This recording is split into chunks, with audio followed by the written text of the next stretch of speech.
The evening wind moves through the pines above the temple as you arrive here now in this moment of rest. You have traveled far today, through the noise and speed of the world below, and now the mountain receives you with the same quiet acceptance it offers to all who climb these ancient stone steps. There is no need to explain yourself here. There is no need to prove anything or justify your weariness. The temple has stood for centuries, and it will stand for centuries more, and in this single evening, you are simply one more soul seeking refuge in the gathering dusk. The path that brought you here winds upward through terraced gardens where vegetables grow in neat rows, their leaves dark green in the fading light. Someone has tended these plants with great care. Someone has pulled weeds from between the rows and carried water up from the spring in wooden buckets, day after day, season after season. You can see the evidence of this attention in the healthy thickness of the cabbage leaves, in the straight lines of the bean poles, in the absence of neglect. This is a place where small tasks are completed without fanfare, where daily work is offered not for recognition but simply because it is what needs doing. The main gate stands open. No one guards it. There is no need. Those who come here come because something in them recognizes the possibility of rest, the promise of a few hours free from the relentless demands that follow most people through their days. The gate is made of dark wood worn smooth by decades of hands pushing it open and pulling it closed. The grain of the wood has been revealed by time and weather, and you can see the rings that mark the tree's growth year by year before it became this gate, before it learned to welcome strangers. Inside the courtyard, the light has turned that particular shade of blue-gray that comes just before full darkness. Lanterns hang from the eaves of the main hall, but they have not yet been lit. There is enough light remaining in the sky to see by, enough to notice the careful arrangement of stones along the path, the way the pebbles have been raked into gentle curves around larger rocks that serve as anchors, as points of stillness in the pattern. Someone rakes these stones each morning. You know this without being told. The evidence is in the crispness of the lines, in the way no leaves have been allowed to settle and disturb the design. The wind picks up slightly, and you hear it moving through the upper branches of the pines that grow along the temple's northern wall. The sound is neither loud nor particularly soft. It simply is. It has been happening for so long that the trees have shaped themselves around it, leaning slightly away from the prevailing direction. Their branches grown asymmetrical in response to forces they cannot resist and do not try to resist. There is a teaching in this, though no one needs to speak it aloud. The trees simply demonstrate it, the way a good life demonstrates its principles through action rather than declaration. You make your way toward the main hall, your feet finding the stone path without conscious thought. Your body knows how to walk, even when your mind is tired. Your legs know how to carry you forward, even when you cannot remember why you thought this journey was necessary. Something in you understood that you needed this, needed the mountain's silence and the temple's ancient patience. Something in you was wise enough to climb these steps before full exhaustion made climbing impossible. Near the entrance to the main hall, there is a wooden bench, darkened by age and use. You could sit there. You could rest for a moment before going inside. The bench asks nothing of you. It has held countless travelers over the years, offering the same simple service to each one, a place to pause, a place to set down whatever burden was being carried, a place to take a breath that is not rushed or measured against some deadline.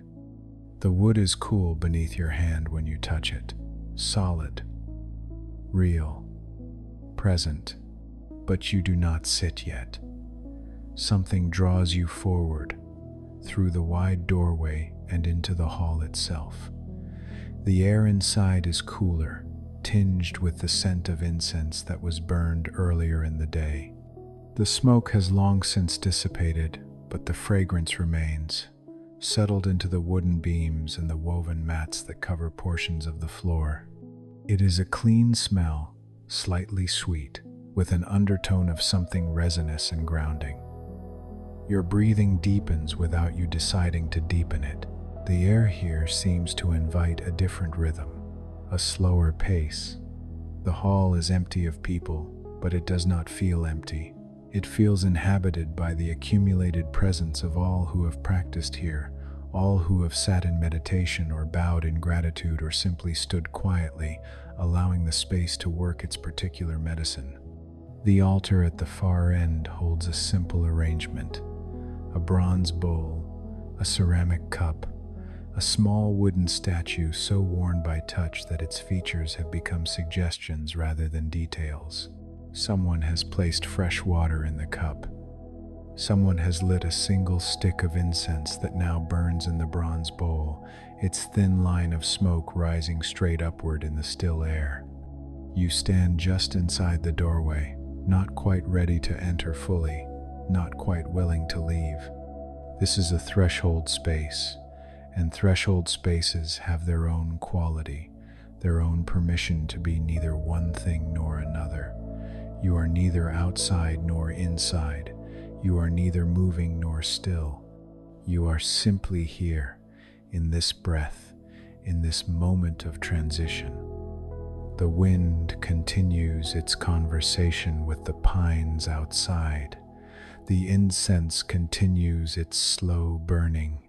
Time continues its passage, but gently here, without the urgency that characterizes it in the world below. Behind you, you hear the soft sound of footsteps on stone. You turn slightly and see an elderly monk approaching from one of the smaller buildings that ring the courtyard. He walks slowly, not from infirmity but from a lifetime of practice at moving without haste. His robes are a faded brown-gray, patched in several places with slightly different shades of fabric. He carries a long wooden staff, though he does not lean on it.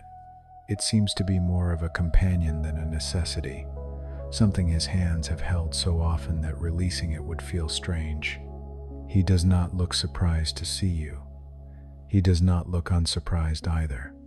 His expression suggests that your presence is simply what is happening now, as natural as the wind or the falling light. He nods once, a small movement of acknowledgement that requires no response. You are seen. You are welcome. These two facts are communicated without words, without performance, without any need for you to explain yourself or apologize for the intrusion. The monk moves past you into the hall, his feet making almost no sound on the wooden floor. He approaches the altar and bows, a slow, complete bow that takes him all the way to the ground and back up again without hurry. It is not a performance. It is not done for your benefit. It is simply what he does, what his body has learned to do over decades of repetition, what his heart has made into an offering so habitual that it has become indistinguishable from breathing. When he straightens, he turns to look at you, and you see that his eyes are kind. Not kind in the way of someone who has decided to be kind, but kind in the way of someone who has simply forgotten how to be otherwise. The hardness that most people carry, the protective shell that forms around the heart through years of disappointment and defense, seems to have worn away in him, leaving something softer exposed, something vulnerable and therefore powerful. He gestures toward the far corner of the hall where several cushions are arranged in a loose circle. The gesture is an invitation but not an insistence. You could accept or decline, and either choice would be equally acceptable. This is made clear in the lightness of his movement, in the way his hand returns to his side without lingering to see your response. He has offered. The offering is complete. What you do with it is your concern, not his.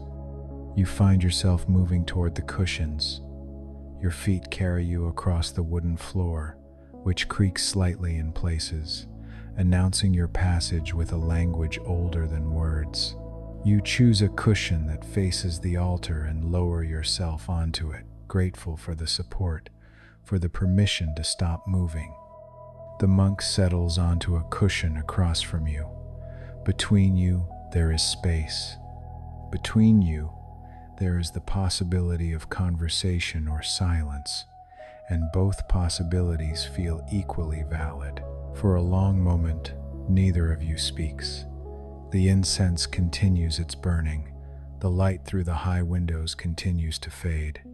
Somewhere in the distance, you hear the sound of water, perhaps a stream running over stones, perhaps rain beginning to fall on the roof, though the sky was clear when you arrived. The sound is constant but not monotonous, filled with small variations that keep it alive, keep it interesting without demanding attention. The monk reaches into the folds of his robe and produces a small cloth bundle.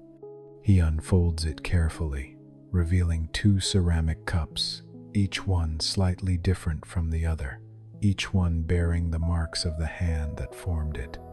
There are fingerprints visible in the glaze, preserved forever in the firing, a permanent record of the moment when the clay was still soft, still willing to receive an impression.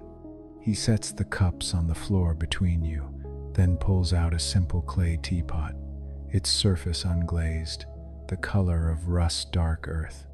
He does not explain what he is doing. He does not need to. The actions speak for themselves. He has brought tea. He intends to share it. This small act of hospitality requires no justification, no special occasion. The fact that you are here, that he is here, that evening has come and the day's heat is fading, these things are reason enough. From somewhere behind him, you notice a small brazier with glowing coals. It must have been there all along, but you did not see it until this moment. He reaches back and pulls it closer, then sets the teapot on a small wire stand above the coals. The heat begins its work immediately, though the water inside the pot will take time to warm. Everything here takes time, and time is what there is. Time is what is being offered. The monk settles back onto his cushion, his hands resting gently in his lap, one over the other, forming a shape like a bowl, like a vessel, ready to receive whatever might be poured into it. His eyes close briefly, then open again, and you realize he is not sleeping or meditating in any formal sense. He is simply being here, completely here, in this hall, on this evening, with this stranger who appeared at the gate as the light was failing. You find your own hands settling into a similar position without your consciously arranging them. Your shoulders drop slightly. The tension you have been carrying all day, perhaps for many days, begins to loosen its grip. Not all at once, not dramatically, but enough to feel the difference. Enough to take a full breath that reaches all the way to the bottom of your lungs and then releases completely, carrying with it some small portion of what you no longer need to hold. The water in the teapot begins to warm. You cannot see it happening, but you can sense it, the way you can sense a change in atmosphere before a storm, the way you can feel someone looking at you even when your eyes are closed. The heat is building. The transformation is beginning. Soon there will be tea, and the tea will be shared, and in the sharing, something else will happen, something that has been happening in temples and homes and gathering places since humans first learned to sit together and offer each other comfort through the simple ritual of warm liquid poured into cups. The monk seems to be listening for something. His head tilts slightly, his attention focused on the teapot in a way that is both intent and relaxed. He is waiting, but not impatiently. He is attending, but not with anxiety. He has done this thousands of times, and each time is somehow both the same and completely new. The water has never been exactly this water before. This evening has never existed before. You have never sat in exactly this configuration of circumstances before. Everything is fresh, even in its familiarity. A small sound comes from the teapot, a whisper of steam beginning to find its way out of the spout. The monk's eyes brighten slightly, not with excitement, but with recognition. He knows this sound. He has been waiting for it.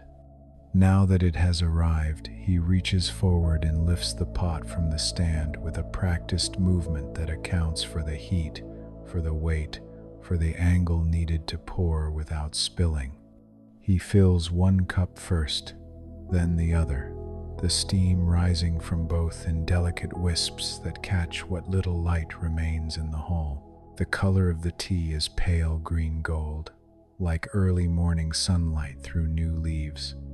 The scent reaches you before the monk offers the cup grassy and clean, with something floral underneath, something that reminds you of spring even though the season outside might be something else entirely.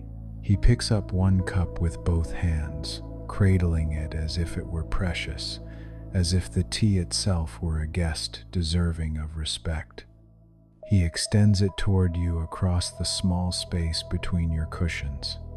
You receive it with both hands as well, mirroring his gesture without thinking, your body understanding before your mind catches up that this is how the exchange should happen. This is the form that honors the content. The cup is warm in your palms, not hot enough to burn, but warm enough to feel fully, warm enough to notice. The heat travels up through your hands and into your wrists, into your arms, and from there it seems to spread throughout your entire body. A gentle warmth that has nothing to do with temperature and everything to do with care. Someone has made this tea. Someone has heated the water and measured the leaves and waited for the right moment to pour. Someone has done this for you, for no reason other than that you are here, and being here is enough. You bring the cup to your lips and take a small sip. The tea is perfect, not too hot, not too cool, steeped just long enough to release its flavor without becoming bitter. It tastes like sunlight on grass. It tastes like patience. It tastes like the care that went into every step of its preparation, from the growing of the leaves to the gathering, to the drying, to the storing, to this moment of pouring and sharing. All of that is contained in this single sip, and your body receives it with gratitude that does not need to be spoken aloud. The monk drinks from his own cup, his eyes closing briefly as he tastes the tea. A small smile crosses his face, so subtle you might miss it if you were not watching, so genuine that it cannot be faked or performed. He is pleased with the tea, not proud, exactly, but satisfied. The tea is good, and he knows it is good, and he is glad to be sharing it with you on this evening when the wind moves through the pines and the light fades from the sky. You drink again, more slowly this time, allowing the tea to linger in your mouth before swallowing. There is no need to rush. There is nowhere else to be. The world below, with all its urgencies and demands, seems very far away now, separated from this hall not just by distance but by some quality of attention, some shift in how time itself is experienced. Here, time does not push you forward. It simply unfolds, moment by moment, like the steam rising from the tea, visible for a brief time before dissipating into the larger air. Between sips, you rest the cup in your lap, feeling its warmth through the fabric of your clothes. The monk does the same. You sit together in silence that is not awkward or empty but full, rich with the presence of two people who have somehow found themselves in the same space at the same time, sharing something simple and profound. Outside, full darkness has arrived. Inside, Someone, perhaps the monk, perhaps another resident of the temple, has lit the lanterns, and their soft glow fills the hall with amber light that flickers slightly in the draught from the open doorway. The first story comes not from the monk's voice, but from the silence itself, from the quality of attention that has been established between you. It arrives the way certain memories arrive, unbidden but welcome, carried on some current of association too subtle to name. You find yourself thinking of a winter long ago, though whether it is your memory or something the space itself is offering, you cannot quite tell. There was a temple, much like this one, situated even higher in the mountains where winter came early and stayed late.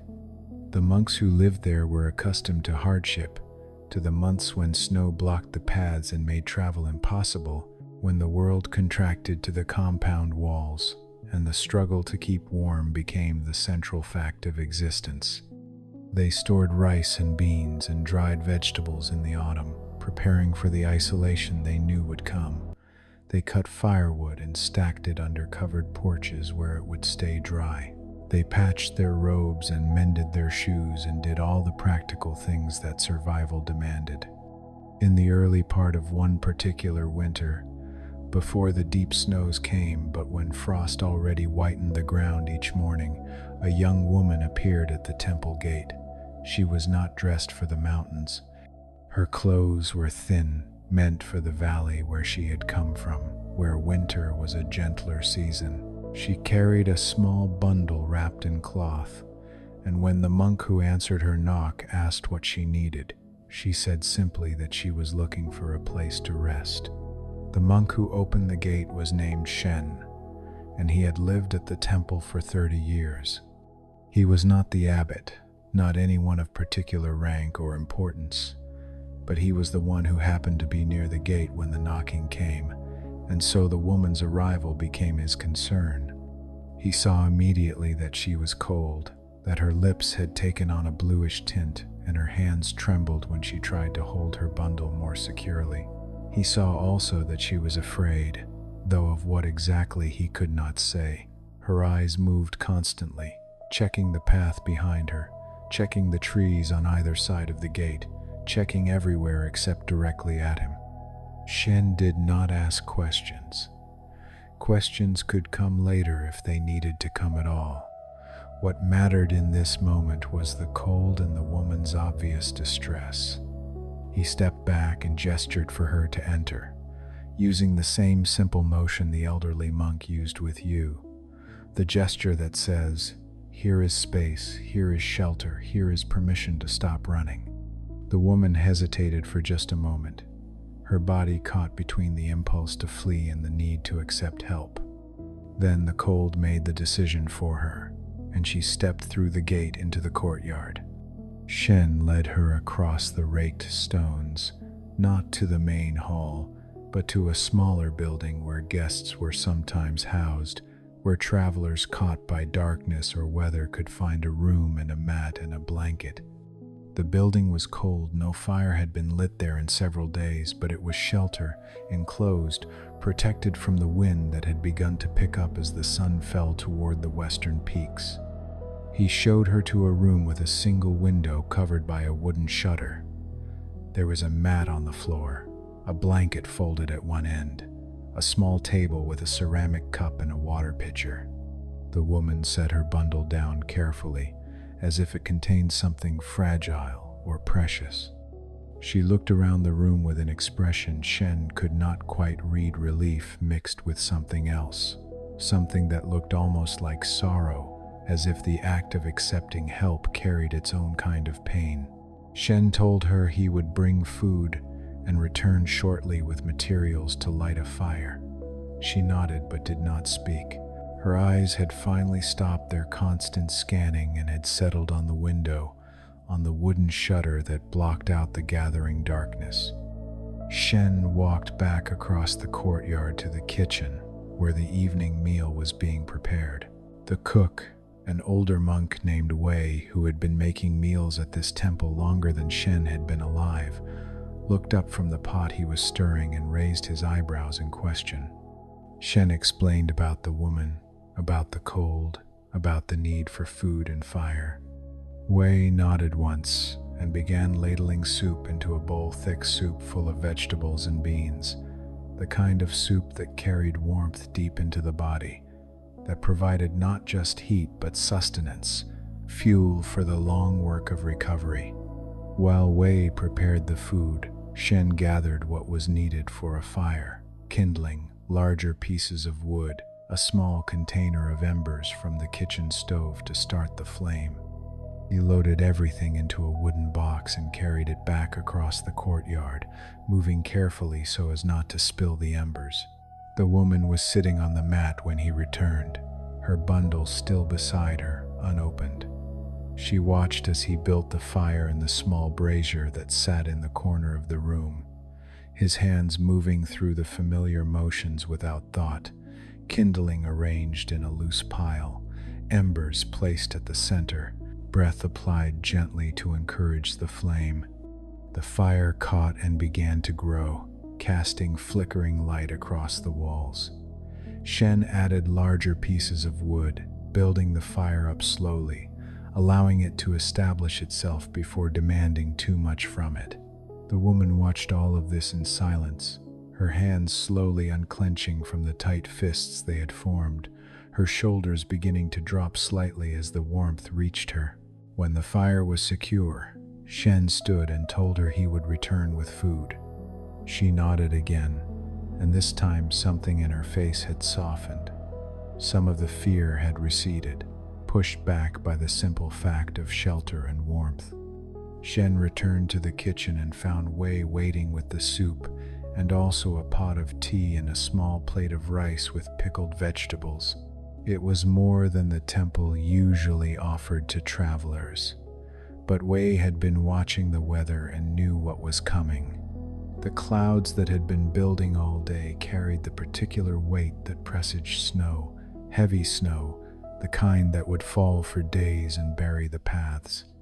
If the woman had nowhere else to go, she would be staying longer than a single night, and it was better to start with generosity than to dole out charity in calculated portions. Shen carried the tray back to the guest house, balancing it carefully as he navigated the darkening courtyard. The lanterns had been lit, and their light turned the falling darkness into something almost beautiful, full of shadows and soft golden pools. When he entered the woman's room, he found her still sitting on the mat, but she had moved closer to the fire, and her hands were extended toward it, palms open, receiving the heat the way one might receive a blessing. He set the tray on the small table and arranged the bowl and cup and plate so that everything was within easy reach. The woman turned to look at the food, and for the first time since her arrival, something like gratitude appeared in her expression. Not effusive gratitude, not the kind that spills over into words and thanks and protestations of unworthiness, but the quiet kind, the kind that sits deep and knows itself to be in the presence of care. Shen told her to eat, to rest, that if she needed anything else, she should simply come to the main hall, and someone would help her. He did not ask where she had come from or where she was going. He did not ask about the bundle or the fear or the inappropriate clothing. He simply offered what he could offer: food, warmth, shelter, the assurance that for this night at least, she did not have to keep moving, keep running, keep struggling alone against whatever forces had driven her up the mountain. He left her there with the fire and the food and the silence, pulling the door closed behind him with a soft click.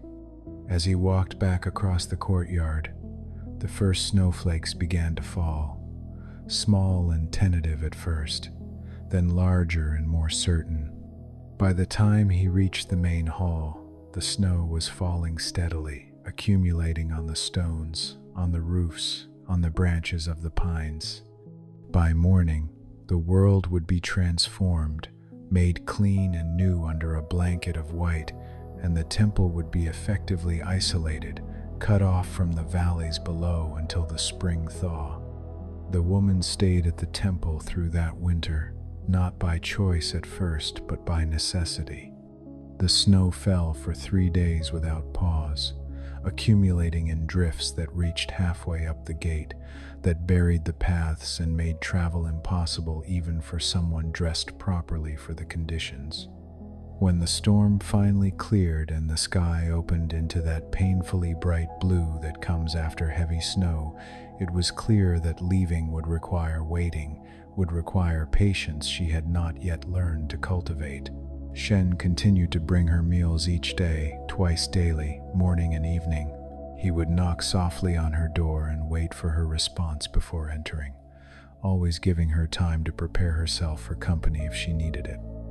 Each time he entered, he noticed small changes. The bundle had been unpacked. Inside had been clothes, a few personal items, and something wrapped in silk that she kept on the small table beside her mat. She did not explain what it was, and he did not ask. Privacy is its own form of compassion, knowing when not to inquire, when not to push for stories that may not be ready to be told. After the first week, the woman began to leave her room. Shen would see her in the early morning, standing in the courtyard, looking at the snow-covered mountains that surrounded the temple on all sides. She stood very still during these observations, so still that she seemed to become part of the landscape herself, another vertical element in a world of whites and grays, and the dark green of pine branches weighted down with snow. He never interrupted these moments. He would simply note her presence and continue with whatever task had brought him outside, carrying water, sweeping snow from the walkways, checking on the stores of food and firewood that needed to last until spring. One morning, as Shen was sweeping near the guest house, the woman approached him. It was the first time she had initiated contact, the first time she had sought him out rather than simply receiving what he brought. She asked if there was work she could do, tasks that needed completion, ways she could be useful rather than simply being a burden on the temple's resources. Her voice was quiet but steady, and Shen understood that this request was important to her, that it represented some shift in how she saw herself in relation to the temple and its inhabitants.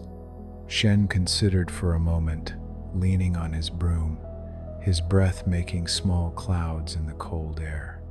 Then he told her that Wei, the cook, often needed help in the kitchen, that the work of feeding a dozen monks required many hands, and there was always more to be done than one person could manage.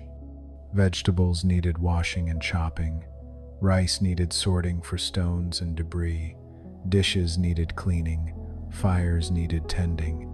It was simple work, necessary work, the kind that kept a community functioning through the long months of winter. The woman nodded and asked to be taken to the kitchen. Shen led her there, introducing her to Wei with a simple statement of fact. She wanted to help. She needed something to do. Here she was. Wei looked at her for a long moment, his eyes taking in details that Shen had perhaps missed or chosen not to see: the thinness of her wrists, the shadows under her eyes, the way she held herself as if expecting to be refused or turned away. Then Wei smiled, a broad, genuine smile that transformed his weathered face, and gestured toward a large basket of daikon radishes that needed washing. The woman moved to the task immediately, kneeling beside the basket, taking the radishes one by one to the washing basin where she scrubbed away the dirt that clung to their white skin. Her movements were careful, thorough, as if each radish deserved individual attention, as if the work itself had meaning beyond its practical purpose.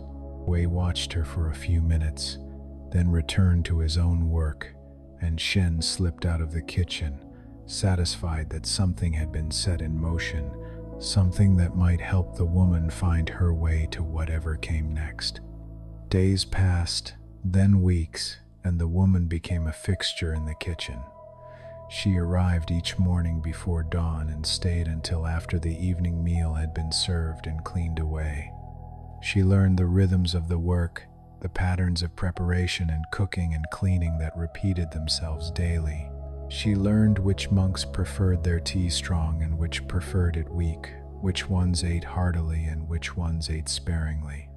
She learned to anticipate Wei's needs before he spoke them, to have the knife ready when he needed it, to add wood to the fire before it began to die down. Wei began teaching her things, not formally but through demonstration and gentle correction. He showed her how to cut vegetables so that they cooked evenly, how to judge when rice had absorbed enough water, how to season soup so that each ingredient remained distinct while contributing to the whole. He taught her that cooking was not just about feeding bodies but about offering care, about putting attention and intention into each action so that the food carried something beyond mere nutrition. The woman absorbed these lessons silently, rarely speaking except to ask clarification on some point of technique. But her hands grew more confident, more skilled, and Wei began to trust her with more complex tasks, making the temple's simple bread, preparing special meals for festival days, creating medicinal broths for monks who fell ill in the cold. She approached everything with the same focused attention, as if cooking had become a form of meditation for her, a way of being fully present that required no explanation or justification. Shen continued to observe from a distance, checking in occasionally but mostly letting the relationship between the woman and Wei develop without interference. He noticed that the fear had gradually left her eyes, replaced by something calmer, something that suggested she was beginning to understand that the temple offered not just shelter but acceptance, that she did not need to earn her place here through constant work, though the work itself seemed to provide something she needed. One evening, after the meal had been served and the kitchen cleaned, Shen found the woman sitting outside the kitchen door, looking up at the stars that filled the clear winter sky. The cold was intense, the kind that made breath freeze in the air and turned exposed skin numb within minutes, but she seemed not to notice. She was wrapped in a heavier robe that one of the monks had given her, and she sat with her knees drawn up, her arms wrapped around them, her gaze fixed upward. Shen sat down beside her, not speaking, simply joining her in the act of looking. The stars were extraordinary that night, brilliant and countless, scattered across the darkness like rice thrown by some generous hand. The Milky Way was visible as a river of light flowing through the center of the sky, and individual constellations stood out clearly: the Dipper, the Hunter, the Great Bear. They sat together watching for a long time, their breath making twin clouds that rose and dissipated, marking the passage of moments that needed no other measurement. Finally, the woman spoke. She told Shen that she had been running from her village, from a marriage that had been arranged without her consent, from a man who had demonstrated through small cruelties what a life with him would entail. She had taken the few things she could carry and left in the night, knowing that her family would be shamed by her departure, knowing that there was no place in the valley where she could hide, where she would not eventually be found and returned. So she had climbed, hoping to find some refuge in the mountains, hoping that distance would provide what defiance could not. Shen listened without interrupting, without offering advice or judgment. When she finished speaking, he simply nodded, acknowledging that he had heard, that her story had been received. Then he told her something that Wei had told him many years ago when he first arrived at the temple, also running from something he could not face. He said that the mountain does not ask what you are running from, only what you are running toward, and that sometimes the answer to the second question only becomes clear after you have stopped running long enough to listen. The woman considered this, her eyes still on the stars. Then she asked what Shen had been running from, what had brought him to the temple 3 decades ago. He smiled slightly and said that it no longer mattered, that the person he had been when he arrived was so different from the person he was now that they might as well be strangers, that the temple had a way of taking whoever arrived and slowly, patiently, helping them become someone new, someone who could carry their past without being crushed by it. They sat in silence for a while longer, until the cold became too intense to ignore, and they both stood, their bodies stiff from sitting still in the freezing air. As they walked back toward their respective quarters, the woman thanked Shen not for the shelter or the food or the work, but for the listening, for the space he had given her to tell her story without fear of judgment or betrayal. Shen told her that listening was the least anyone could offer, that bearing witness to another's experience was not charity but simple human decency, the baseline of what it meant to live together in community. The winter continued its slow passage.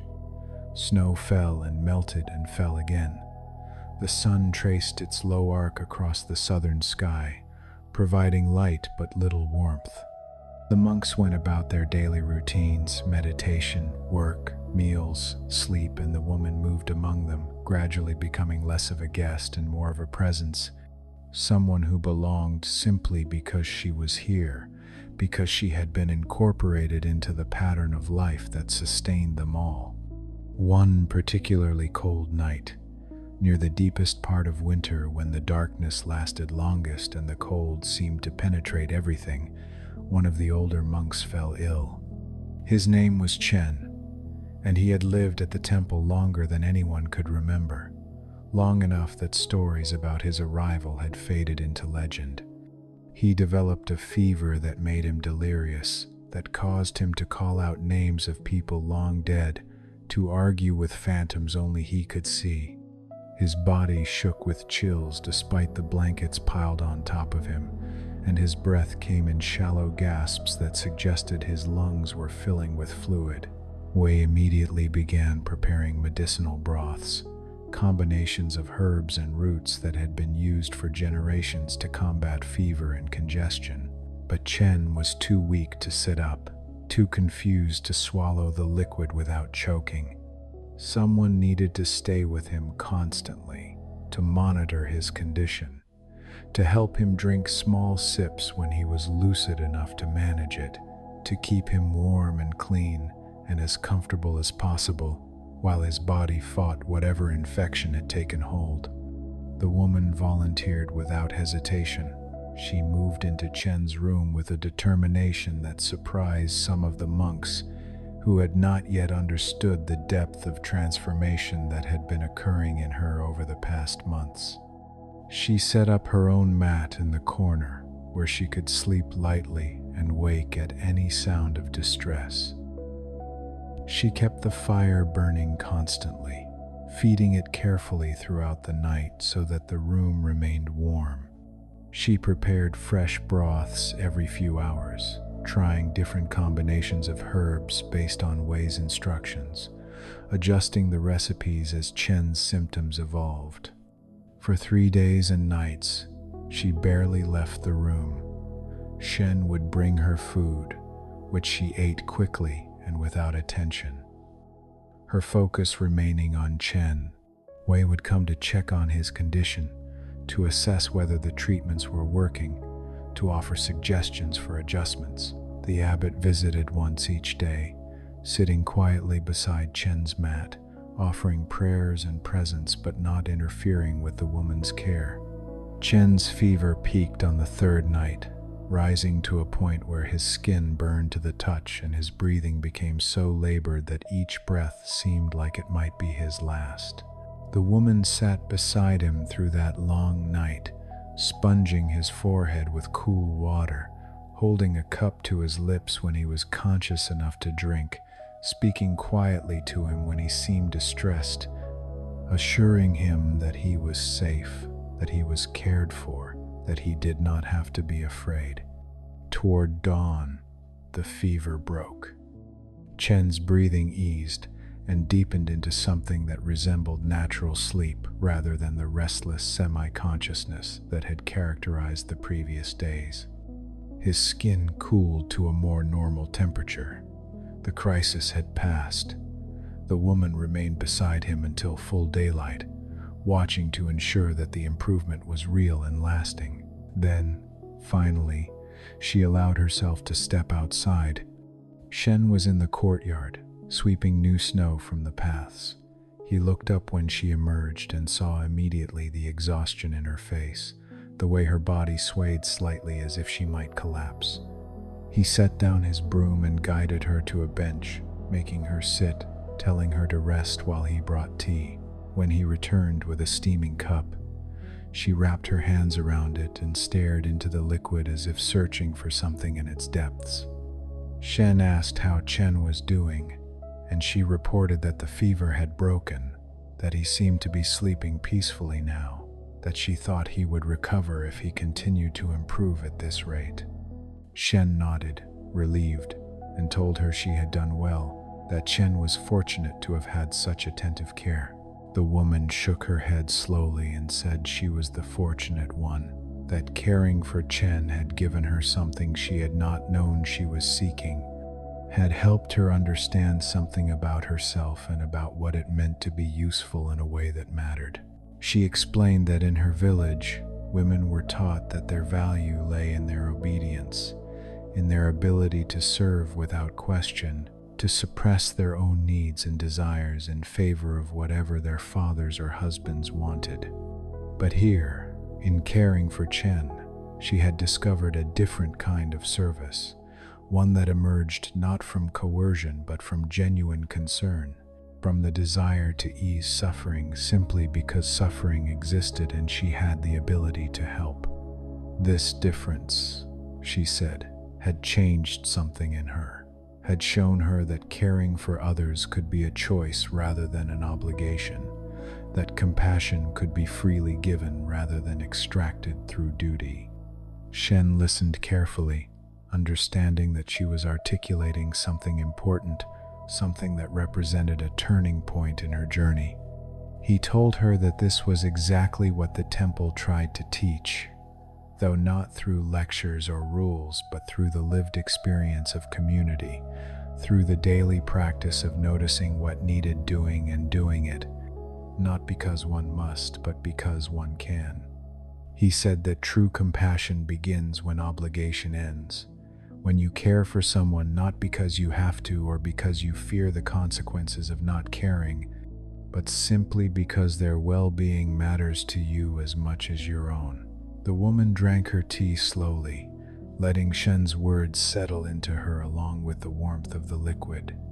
When the cup was empty, she stood with visible effort and told Shen she needed to sleep, that her body was demanding rest now that Chen was out of danger. He agreed and walked with her back to her room in the guest house, making sure she made it safely before returning to his own tasks. Chen recovered slowly over the following weeks, his strength returning in small increments. The woman continued to check on him daily, bringing him meals and ensuring he was comfortable, but she no longer needed to maintain the constant vigil that had characterized the crisis days. As Chen improved, she began to talk with him during her visits, asking him about his long life, about what had sustained him through decades of temple life, about what wisdom he had gained from so many years of practice. Chen, who had always been a quiet presence in the temple, revealed himself to be a thoughtful observer of human nature, someone who had spent his years watching and learning, accumulating insights that he rarely shared, but which had shaped him into a person of unusual depth. He told the woman that the most important thing he had learned was that everyone carries pain, that suffering is the universal condition, and that the only reasonable response to this fact is to be kind, to be gentle, to offer whatever ease you can offer, knowing that tomorrow you may be the one in need of kindness. He said that when he was young, he had thought enlightenment meant transcending suffering, rising above it through spiritual practice until it no longer touched you. But as he aged, he came to understand that enlightenment was not about transcendence, but about presence, not about escaping suffering, but about being able to sit with it your own and others without turning away, without hardening your heart as a defense. The practice, he said, was to keep your heart soft, even when everything in you wanted to close down, to protect, to refuse further vulnerability. The woman absorbed these conversations with the same attention she had brought to learning cooking from Wei, recognizing that Chen was offering her something precious, a distillation of decades of experience that could save her years of fumbling in the dark. She began to see that her time at the temple was not just an escape from what she was running from, but an education in something she was running toward, though she had not known to name it when she first climbed the mountain in her inadequate clothes, carrying her small bundle of possessions. As winter gradually released its grip and the first signs of spring began to appear, longer days, warming temperatures, patches of brown earth emerging from the snow, the woman found herself facing a choice. The paths down the mountain would soon be passable again. She could leave, could continue her journey to wherever she had originally intended to go, could start a new life in some distant place where no one knew her story. Or she could stay, could ask to remain at the temple, could commit herself to the life she had been living for these past months, but as a conscious choice rather than a circumstance forced by weather. She thought about this choice for several weeks, turning it over in her mind during the quiet moments of her work, examining it from different angles, trying to understand what she truly wanted rather than what she thought she should want. One evening, she sought out the abbot, requesting a formal meeting. He agreed and invited her to his small quarters, a room as simple as her own guest room, furnished with the same basic necessities and nothing more. The woman told the abbot that she wished to stay, that the temple had become her home in a way no place had ever been before, that she wanted to continue learning from the community, contributing to its life, practicing the kind of compassion that had been demonstrated to her since the night she knocked on the gate. The abbot listened without interruption, his hands folded in his lap, his expression neutral but not cold. When she finished, he asked her a single question. Was she staying because she wanted to be here, or was she staying because she was still afraid to leave? The question hung in the air between them, sharp and honest, requiring an answer that matched its directness. The woman sat with it for a long moment, feeling its edges, testing whether it hurt because it was cruel or because it was true.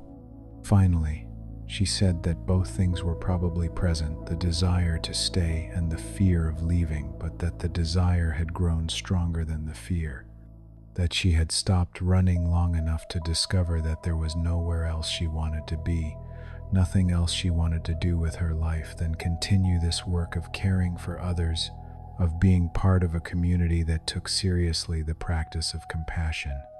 The abbot nodded slowly, considering her answer.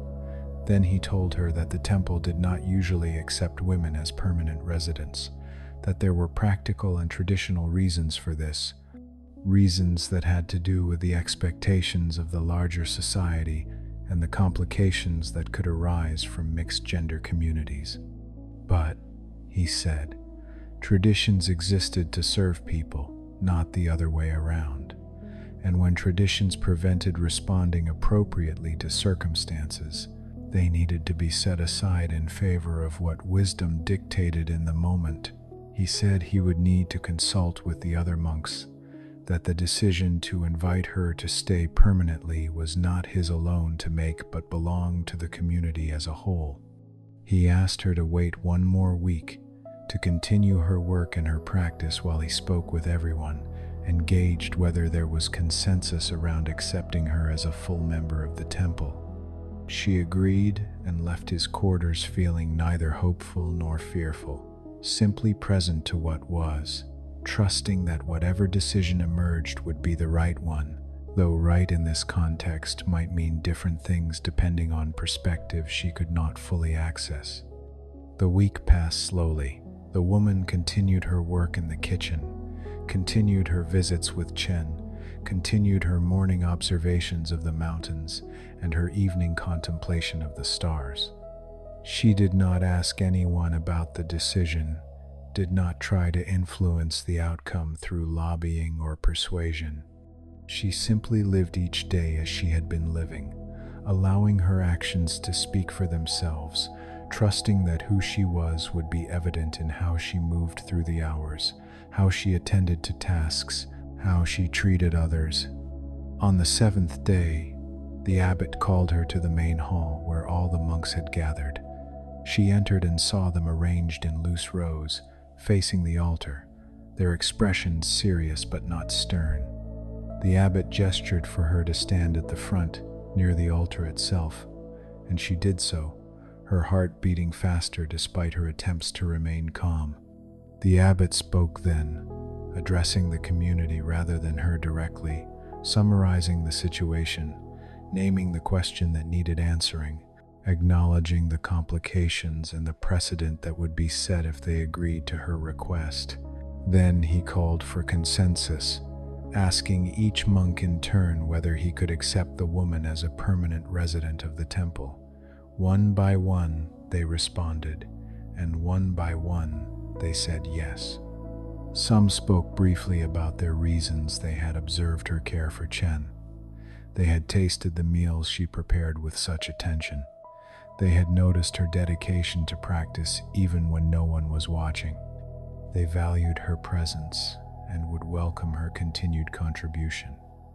Others simply nodded their agreement without elaboration, their assent given but not explained. When everyone had spoken, the abbot turned to the woman and told her that she was welcome to stay, that a room would be prepared for her in the main residential building, that she would be expected to participate in all the community practices and to continue developing her skills in service of the collective good. He said that she would need to choose a new name, as was traditional when someone committed to temple life, a name that reflected her intention or marked the transformation she had undergone. The woman stood silent for a moment, feeling the weight of what was being offered, the magnitude of the acceptance she was receiving. Then she said she would like to be called Si, which meant compassion, because that was what she had found here, what had been given to her freely, what she hoped to embody more fully with each passing day. The abbot smiled and repeated the name, Si, letting it resonate in the hall, making it official through the act of public acknowledgement. The other monks repeated it as well, a chorus of voices welcoming her, naming her, incorporating her into the lineage of practice that extended backward through centuries and forward into an unknowable future. And so Si remained at the temple, not as a guest or a refugee, but as a member of the community, someone who had arrived lost and found direction, who had come seeking shelter and discovered purpose, who had been cared for in her vulnerability and learned through that experience how to care for others. The story of her arrival and transformation became part of the temple's oral history, told not as a tale of rescue or salvation, but as an example of how compassion works in the world, how it moves in response to need, how it transforms both the giver and the receiver, creating bonds that transcend obligation and entering into the realm of genuine human connection. Years later, when others arrived at the gate cold and afraid and inadequately prepared for what they were facing, Si was often the one who answered their knock, who gestured them inside, who brought them food and fire and the assurance that they were safe, at least for the night, at least for as long as they needed. She offered these things not out of duty, but out of recognition, seeing in each new arrival some reflection of the person she had been, understanding that compassion is not a fixed quality but a practice that deepens through repetition, through choosing again and again to respond to suffering with care rather than indifference. The tea has grown cool in your cup while this first story unfolded in the space between you and the elderly monk. He has not moved much during the telling, but you sense that he knows the story well, that it is one of many held in this place, woven into the very walls and floors and beams that shelter you now.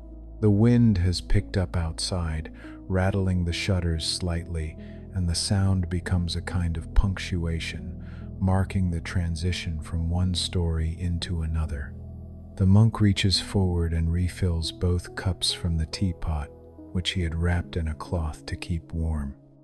The tea is still hot, somehow, or has been reheated through some method you did not observe. You accept the fresh cup gratefully, wrapping your hands around it, feeling its warmth travel through your palms and into your chest, creating a center of heat that radiates outward. The monk settles back onto his cushion, and you realize that another story is beginning, arriving not through words yet, but through the quality of attention that shifts in the hall, preparing space for what wants to be told.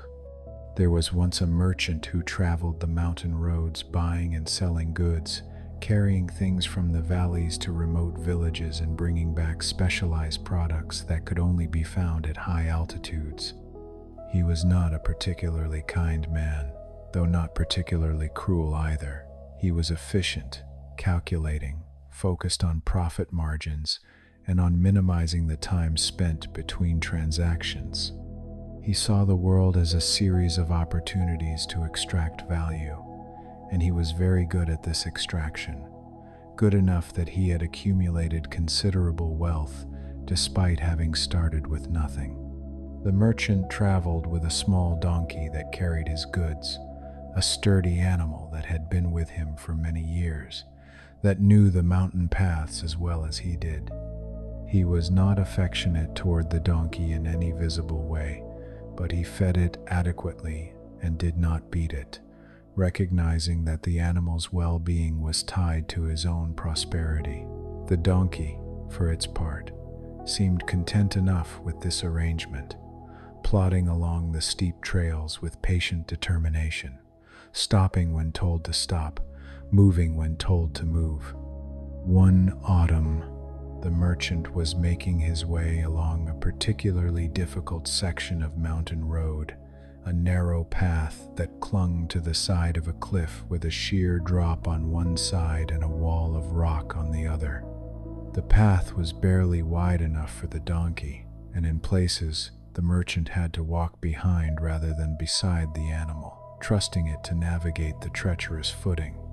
They had made this journey many times before, always successfully, and the merchant had no particular reason to worry on this day. But the weather in the mountains is unpredictable, subject to rapid changes that can turn a clear morning into a dangerous afternoon. As the merchant and his donkey made their way along the cliff path, clouds began to gather, dark and heavy with rain. The temperature dropped suddenly, and the first drops began to fall, large and cold, striking the rocks with a sound like small stones being thrown. Within minutes, the rain intensified into a downpour, making the path slick, making visibility nearly impossible. The merchant urged the donkey to move faster, wanting to reach shelter before the conditions worsened further. But the animal resisted, planting its feet and refusing to take steps that felt unstable.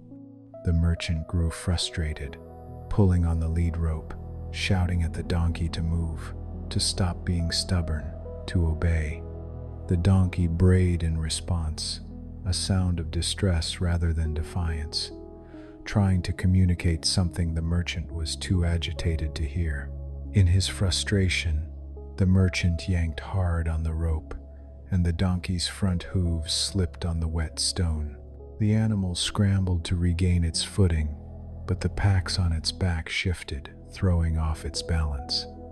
For a terrible moment, The donkey teetered at the edge of the path, half its body suspended over the drop, its eyes wide with fear, its legs churning desperately for purchase on the slick rock. The merchant, still holding the lead rope, felt the weight of the animal pulling him toward the edge as well. In that instant, the merchant had a choice. He could let go of the rope, save himself, let the donkey fall along with all the goods it carried. Or he could hold on, risk being pulled over the edge himself, gamble that he could somehow pull the animal back to safety. The choice had to be made immediately. There was no time for calculation, for weighing the value of the goods against the cost of a new donkey. No time for the kind of deliberation that usually characterized the merchant's decisions. The merchant held on. He did not decide to hold on in any conscious way. His hands simply refused to release the rope. He dug his heels into the path and pulled with all his strength, leaning backward, using his weight as a counterbalance to the donkey's momentum toward the drop. The rope burned his palms as it slid through his grip, but he did not let go. The donkey continued to scramble, its hooves finally finding enough traction to push rather than just slip, and slowly, impossibly, the animal hauled itself back onto the path, its chest heaving, its legs shaking with effort and adrenaline. The merchant and the donkey stood there in the pouring rain, both trembling, both breathing hard, both alive when they very easily could have been otherwise. The merchant looked at his hands and saw the raw places where the rope had torn his skin. He looked at the donkey and saw the animal's terror gradually subsiding into something calmer. And for the first time in many years, the merchant felt something other than calculation. Something that might have been gratitude or relief, or the simple recognition that this animal's life had value beyond its utility, that its existence mattered in some way he had not previously acknowledged. They remained on that narrow path for another hour, waiting for the rain to ease enough to make travel safe. The merchant found a slightly wider section where he could sit with his back against the rock wall, and the donkey stood beside him, close enough that he could feel the animal's warmth, could hear its breathing gradually return to normal. The merchant reached out and placed his hand on the donkey's neck, feeling the dampness of its coat, the rapid pulse just beneath the surface. It was perhaps the first time he had touched the animal with something resembling affection, the first time his hand had moved without calculation or purpose beyond the simple act of contact. When the rain finally eased and they were able to continue, the merchant noticed that his relationship to the journey had changed. He found himself paying attention to the donkey's needs in ways he had not before, watching for signs of fatigue, stopping to rest more frequently, adjusting the packs so the weight was better balanced. These adjustments slowed their progress, made the journey less efficient, cut into the profit margin of the trip. But the merchant discovered that he did not mind, that something in him had shifted on that rain-soaked cliff path, that the old calculus of maximum profit and minimum expense no longer seemed as compelling as it once had. Over the following months, this shift deepened. The merchant began to notice other things he had previously ignored: the difficulty of the lives lived by the villagers he traded with, the way families struggled to get through winters when harvests were poor, the way elderly people went without adequate food or heating because they had no one to care for them. These observations would have been invisible to him before, or rather, they would have been visible but irrelevant, simply facts about the world that had no bearing on his business. But now they bothered him. Now he found himself thinking about them between villages, during the long hours of walking when the mind wanders and makes connections that conscious thought might not permit. He began to understand that his wealth had been built on taking advantage of need, buying low from those who could not afford to wait for better prices, selling high to those who had no other options. This understanding did not come as a sudden revelation, but as a gradual accumulation of small discomforts that eventually coalesced into something impossible to ignore. The merchant began to change how he conducted business. He started paying higher prices to the villagers who supplied his goods, prices that reflected fairness rather than maximum extraction. He lowered his selling prices, making his goods more accessible to those who could barely afford them. He began carrying items that had no profit margin at all. Medicine for those who were sick, warm blankets for those facing winter without adequate protection, food for those who were hungry. His fellow merchants thought he had lost his mind, that he was throwing away the fortune he had spent years accumulating. But the merchant found that the old satisfactions of accumulation had been replaced by something different, something that felt more substantial, though it could not be counted or stored in a lockbox. When he delivered medicine to a sick child and saw the relief in the parents' eyes, when he provided blankets to an elderly couple and knew they would survive the winter because of it, when he paid fair prices to struggling farmers and saw them able to feed their families adequately for the first time in years. These moments created in him a sense of rightness, of alignment, of being useful in a way that mattered. His wealth diminished, but not as rapidly as he had feared. There was still enough to live on, still enough to continue trading, still enough to meet his own needs, while also meeting the needs of others. He discovered that the fear of scarcity that had driven so much of his accumulation was largely illusory, that there was in fact enough to go around if it was distributed with any sense of fairness or compassion. This discovery was almost shocking in its simplicity, in how obvious it seemed once recognized, in how thoroughly he had avoided seeing it for so many years. The donkey continued to be his companion on these journeys, and the merchant's affection for the animal grew into something that surprised him with its depth. He found himself talking to the donkey during the long walks, explaining his thoughts, describing his observations, processing his own transformation through the act of speaking it aloud to a listener who could not judge or advise but simply bore witness through presence. The donkey's ears would flick back and forth, tracking the merchant's voice, and the merchant chose to interpret this as engagement, as a form of companionship that required nothing beyond what was already being offered. Years passed in this way, the merchant gradually becoming someone quite different from the man who had once calculated every transaction with ruthless efficiency. His face changed, the hardness that had characterized it softening into something more open, more available to genuine emotion. He developed friendships with the villagers he traded with, relationships that extended beyond the economic into the realm of mutual care and concern. People began to look forward to his visits, not just for the goods he brought, but for his presence, for the attention he brought to their lives, for the way he remembered details about their families and asked after their well-being with genuine interest. One winter, when the merchant and his donkey were traveling between villages, they came upon an overturned cart blocking the road.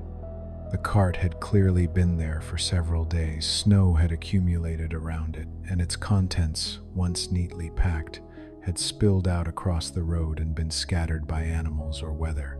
The merchant stopped and looked at the scene, trying to understand what had happened. There were no signs of the person who had been driving the cart, no footprints leading away, no indication of whether they had survived whatever accident had occurred. The merchant and his donkey spent the next several hours searching the area, calling out in case someone was injured nearby, checking behind rocks and trees where a person might have crawled seeking shelter. They found nothing. Eventually, they gave up the search and returned to the overturned cart.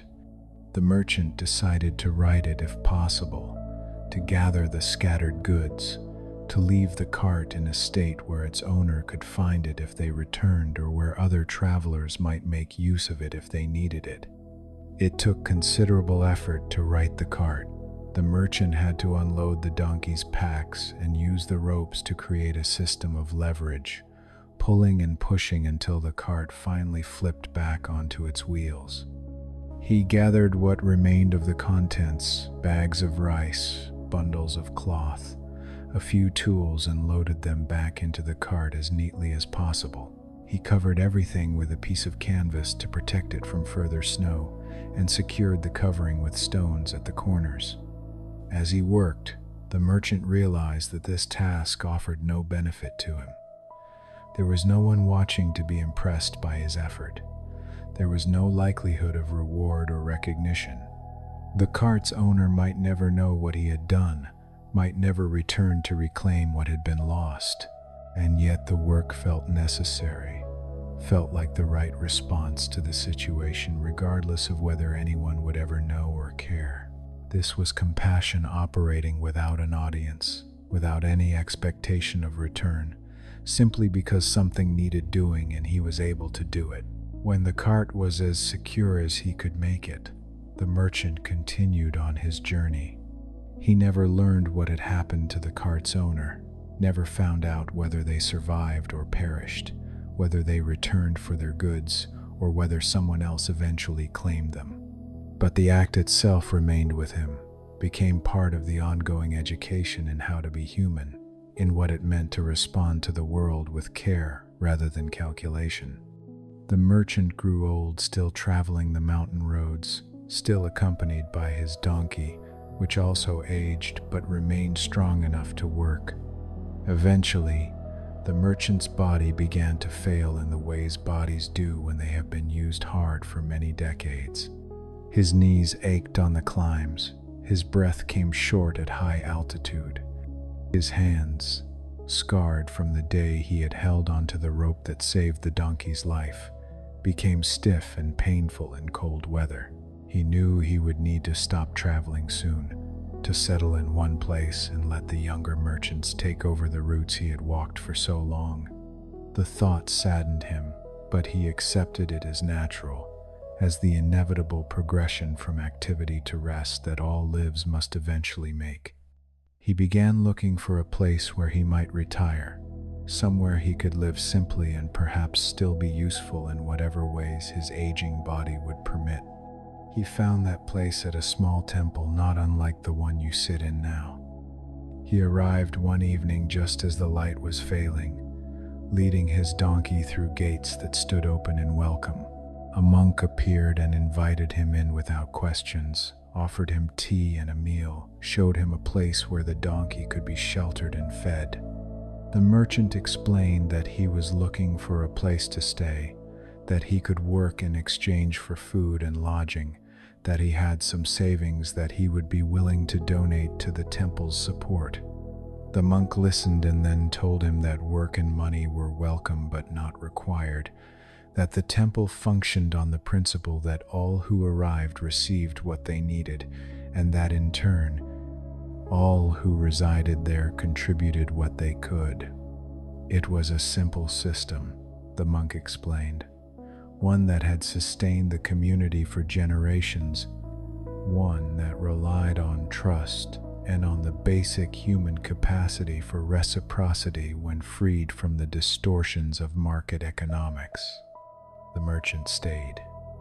He found tasks suited to his capabilities, mending tools, repairing buildings, helping in the garden when his needs allowed. The donkey also stayed, living out its final years in a small paddock where it could graze and rest and receive visits from the children of nearby villages who came to the temple for teachings. The merchant would sit beside the paddock in good weather, watching the donkey and remembering their years together, all the miles walked, all the moments of connection that had accumulated into something that looked very much like love. Though the merchant had not known that was what he was feeling until it became impossible to call it anything else. When the donkey died, the merchant wept openly, surprising himself with the depth of his grief. The monks helped him bury the animal in a corner of the temple grounds where a small cherry tree grew. They marked the spot with a simple stone, nothing elaborate, just a marker so the place would be remembered. The merchant visited the grave daily for a while, then less frequently as time passed and the sharpness of loss softened into a gentler sadness, a recognition that what had been given had been received fully, that the relationship had completed itself, as all relationships eventually must. The merchant lived several more years at the temple, gradually becoming less active, spending more time sitting in quiet contemplation, watching the patterns of life continue around him. He had long conversations with other residents, sharing his story, listening to theirs, understanding that everyone arrived at compassion through different routes, but that the destination was recognizable regardless of the path taken. He learned to meditate, or rather, he learned that he had been meditating for years without knowing the name for it, that the long hours of walking and the attention given to the donkey and to the needs of villagers had all been forms of practice, ways of training the mind toward care and away from the relentless self-interest that had characterized his earlier life. When death finally came for the merchant, he was ready. He had said his goodbyes, had given away his few remaining possessions, had made peace with the life he had lived and the person he had become. The monks found him one morning sitting in the garden, his back against the cherry tree that grew over the donkey's grave, his face peaceful, his hands resting open in his lap as if he were still offering something to the world even in his final stillness.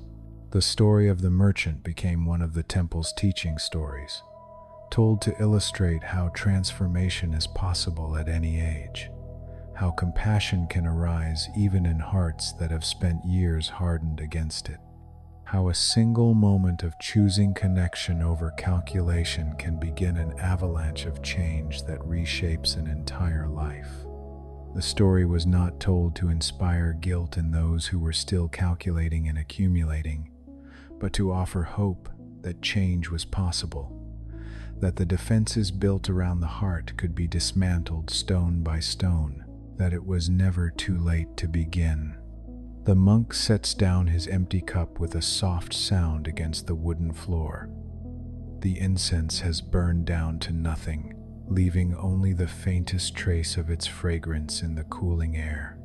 Outside, the wind has gentled to barely a whisper, and the night has settled into that deep stillness that comes in the hours before dawn, when even the world seems to be resting.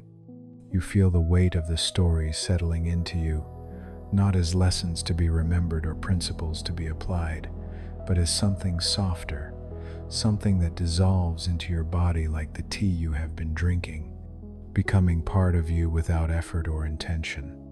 The woman who found refuge and became sea, the merchant and his donkey learning love through crisis, the neighbor discovering that isolation was not the same as peace. Each story a small light, together illuminating something about what it means to be human, to be vulnerable, to allow yourself to care even when caring is difficult or inconvenient or frightening. The monk rises slowly from his cushion, his movements unhurried, and you follow, standing on legs that have grown stiff from sitting but that carry you without complaint. He gestures toward the door, and you understand that this is not dismissal but guidance, that he is showing you where you can rest, where sleep can finally claim you after this long day of arrival and listening and receiving what has been offered. He leads you to a small room off the main hall, a space with a simple mat and a blanket folded at one end. A window looks out onto the courtyard where the lanterns have burned low, their light reduced to embers. The monk bows slightly, that same economical movement of acknowledgement, and withdraws, pulling the door closed behind him with a sound so soft it barely registers. You lower yourself onto the mat, pulling the blanket over your body. The fabric smells clean, like sun and wind, like it has been dried outdoors where mountain air could move through it. Your head finds the small pillow, and your body begins the final surrender into rest, releasing the tension in your shoulders, your jaw, your hands that have been holding something you can now let go. The stories continue to move through you as your breathing deepens and slows. You see the snow falling on the temple where Sea found her home. You see the merchant's hands wrapped around the rope, choosing to hold on. You see the woman entering the neighbor's dark house, moving toward what frightened her because someone needed help. These images drift and blend, becoming dreamlike, losing their sharp edges as sleep begins to carry you away from conscious thought. Compassion, you understand now, is not a grand gesture or a dramatic sacrifice. It is the monk bringing tea to a stranger at the end of the day. It is staying through the night beside someone's fever. It is holding the rope even when letting go would be easier. It is the accumulation of small choices to respond to suffering with care rather than indifference, to see another's need and allow it to move you, to soften rather than harden in the face of the world's pain. Your breathing has found its deepest rhythm now, each inhale and exhale a wave that carries you further from the day and deeper into rest. The temple holds you as it has held countless others, offering its ancient patience, its unwavering acceptance. You are safe here. You are welcome here. You can let go of everything you have been carrying, all the weight and worry and responsibility, and simply be held by something larger than yourself, something that does not ask anything of you except that you rest. The wind has stopped completely now. The night is perfectly still, and in that stillness, you find yourself releasing even the stories, letting them drift away like the incense smoke, leaving only the essential thing they were all pointing toward: the soft, steady truth that you are not alone, that care exists in the world, that tomorrow you will wake and begin again, and that this beginning will be enough, will be everything, will be exactly what is needed.